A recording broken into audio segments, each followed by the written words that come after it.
Welcome to This Explainer. Look, today we're going to completely shatter some incredibly normalized financial illusions. We're talking about escaping the debt trap to build real wealth. Because let's face it, we are surrounded by a system that literally tells us exactly how to spend, what we should borrow, and what quote-unquote success looks like. But here's the thing, the math behind it, it's deeply, deeply broken. So let's just dive right in and decode what's actually happening to our money. Okay, so we have to ask ourselves a pretty serious question here. You know when you're driving down the highway and you see this brand new gleaming truck, right? Chrome everything. How on earth are regular, everyday people, we're talking teachers, nurses, retail workers, office staff, how are they constantly driving vehicles that literally cost more than the median household income? I mean, a $1,200 monthly payment for transportation sounds like something straight out of a financial horror movie. Yet, millions of people are signing on that dotted line every single month. Well, the startling reality is they aren't actually affording them. The automotive industry has totally shifted the goalposts on us. Instead of those traditional 3 or 4 year loan terms, buyers are now utilizing 8-year loans just to squeeze that monthly payment down to around $900. But think about the math there. That $900 payment over 8 long years ultimately totals over $86,000. And that is for an asset that drops in value the second you drive it off the lot. You're basically paying these massive premiums just for the privilege of a lower monthly footprint. Section 1. The Modern Debt Trap. What we're witnessing right now is the absolute normalization of extreme vehicle financing. And honestly, it's the first major illusion keeping everyday people completely broke. Let's just look at the sheer scale of the opportunity cost here. Take a $55,000 truck financed over 7 years. By the time you add up that $800 monthly payment plus insurance, gas, and those inevitable maintenance costs, you are spending roughly $130,000 total on transportation. Now compare that to taking that exact same $800 a month and investing it at an 8% return. You'd build over $70,000 in actual wealth. But instead, buyers are getting manipulated into trading away 70 grand of their future for what is effectively wealth destruction. Just, wealth destruction with cup holders and heated seats. So why on earth do we do it? Well, it's something called automotive Stockholm Syndrome. People will defend these astronomical payments with extreme passion. It's wild, because the vehicle isn't just getting them from point A to point B anymore, it's become a core part of their identity. It's their symbol of success. But the harsh reality? This emotional attachment to a financial captor totally prevents any rational analysis. It essentially keeps them locked in pure survival mode, completely unable to build a future. But hey, cars definitely aren't the only trap out there. Section 2. The brutal housing math. Because if the auto industry traps you with slick lifestyle marketing, the housing market traps you with brutal, unforgiving math. Math that completely ignores median incomes.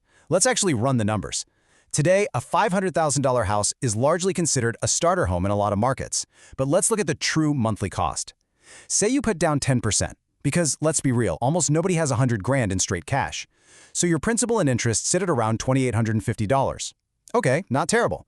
But then you have to add $500 for property taxes, $417 for that standard 1% annual maintenance, $300 for insurance, and then another $300 for PMI, private mortgage insurance, which is basically a penalty fee for not having 20% down. Add all that up, and the true cost to live in this house sits at a staggering $4,367 every single month. Now, the absolutely crucial point here is applying that figure to a real-world budget. Take a dual-income, upper-middle-class family making $160,000 a year. After taxes and some modest 401k contributions, they're bringing home roughly $9,500 a month. That single housing payment we just calculated, it consumes 46% of their take-home pay, almost half. By the time you add in those car payments we talked about, plus student loans, utilities, and groceries, they are left dangerously close to the edge. Literally, one broken HVAC system or a random medical emergency, and the whole house of cards just collapses. And this leads us to a really hard truth. Being house poor basically means you become a prisoner in your own home. You're working desperately every day just to pay for walls that, frankly, you're too stressed out to even appreciate. Real wealth is having margin in your budget. It's having peace of mind when your head hits the pillow at night. True wealth is freedom, not just some equity on paper that you can't even access. Section 3. The psychology of savings. So how do we actually escape this trap? Well, the absolute antidote to all this financial anxiety isn't suddenly making $1 million. Believe it or not, it's rooted in the psychology of savings. It's about this magical shift in brain chemistry that happens when you finally hit your first $10,000 or $20,000 in the bank. Think about it. When you have zero savings, every single decision is filtered through fear.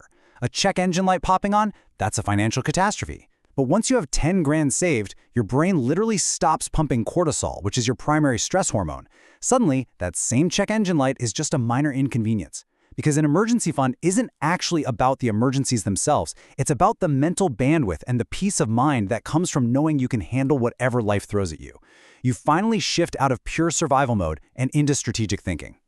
And the data backs up this psychology perfectly. Studies from Vanguard prove that simply having $2,000 saved gives a massive 21% boost to your overall financial well-being. It practically eliminates the daily decision fatigue of living paycheck to paycheck. You stop standing in the grocery aisle wondering if you can afford the name brand pasta, and you just buy what you want. And if you push that savings to 3 to 6 months of living expenses, you add another 13% boost to your well-being. Now, let's talk about hitting that $20,000 mark and see how this builds into some serious momentum. Saving your first $20,000 is brutal. It just is. If you're saving $1,000 a month and an 8% return, it takes about 19 months of pure grinding discipline.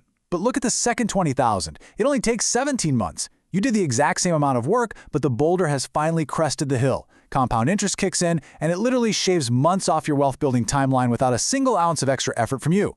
And really, what does 20 grand fundamentally buy you? It buys you walking away money. This is way bigger than just math. Having this kind of safety net fundamentally transforms your confidence. You negotiate better, you can comfortably push back on unreasonable demands at work, and you can jump on new career opportunities because you're no longer operating out of desperation. You are finally negotiating from a position of absolute strength. Section 4. The Ultimate Investment Blueprint. Okay, so now that we deeply understand the psychological power of having cash on hand, let's look at the math of actually growing it. We're going to walk through the smartest, step-by-step order for investing your money. Most people want to skip straight to the fun stuff, right? Trading individual stocks, buying crypto. But building a genuinely leak-proof financial foundation requires following this exact 5-step blueprint. Honestly, skipping these steps is like putting luxury granite countertops in a house with a completely cracked foundation. Let's zoom in on step 2 here, killing high-interest debt. Look, paying off a 22% interest credit card is mathematically identical to earning a guaranteed 22% return on an investment. That's huge. Using the debt avalanche method to wipe this debt out is absolutely critical. Carrying credit card balances while simultaneously trying to invest in the stock market, it's literally like trying to run a marathon with a backpack full of heavy rocks. You simply have to stop bleeding money before you can ever expect to grow it. Now, there is one massive exception to that rule. Even if you are buried in credit card debt, you absolutely must secure your employer's 401k match first. Why? Because it's essentially a guaranteed 100% return on your investment. Whether your employer matches 50 cents on the dollar or whatever their specific structure is, that is literally free money just lying on the ground. Pick it up, secure that match, and then immediately pivot right back to attacking your high-interest debt. All right, step 4 takes us to tax-advantaged accounts. And I want to highlight a total secret weapon that so many people overlook, the Health Savings Account, or HSA. It is the only triple tax-advantaged account out there. Think about this. You get a tax deduction when the money goes in, it grows completely tax-free, and if you use it for medical expenses, your withdrawals are tax-free too. If you're on a high-deductible health plan, this account allows you to legally shelter thousands of dollars from the IRS at every single stage of the game. And only after you've totally maxed out your IRA, your HSA, and your 401k should you finally move to step 5, which is taxable brokerage accounts. The mathematical difference between these account types is just massive. Say you invest $10,000 annually for 30 years at a 7% return.